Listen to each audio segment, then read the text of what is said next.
ข้าวไข่สุดใจสุดเหลือขนาดเห็นเข้าสุกเหลืองต่อเฟืองเหี่ยวแห้งเดือนห้าหน้าแล้งน้ำแห้งจากแผ่นดินนาดังเข้าคอยฝนคนจนคอยแฟนดังว่าบ่ได้ลืมน้ำคำสัญญาคำที่ผ่านมาสองเราเคยมีหอมดอกจำปามาลาอ้ายเคยกี่บานในวันสงกรานต์สาบานอาจบ่นายนี้ด้วยความยากจนหน้ามนอ้ายแสนเต็มที่ข้าวของเงินทองบ่มีอ้ายนี้สุดที่น้อยใจดอกฮักของโหยใจลอยนองคิดถึงสารตน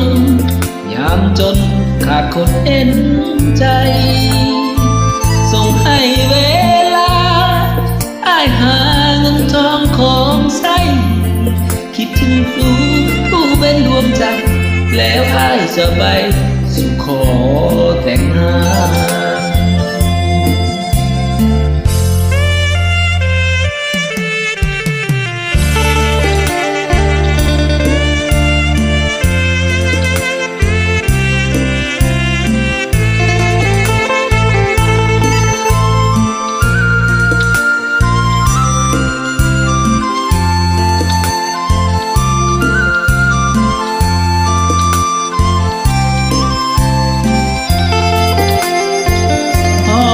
ดอกจำปา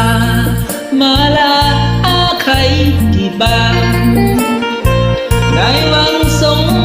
กรานต์สาบานหักบ่ได้นี้ด้วยความยากจนหน้ามนอ้ายแสนเต็มที่ข้าวของเงินทองบ่มีอ้ายนี้สุดที่น้อยใจดอกพักของคอยใจลอยมองมุ่นคิดถึงสารตนยามจนขาดคนเห็นใจจงให้เวลาอ้ายหาเงินทองของใช้คิดถึงสู่ผู้เป็นดวงใจแล้วอ้ายจะไปสู่ขอ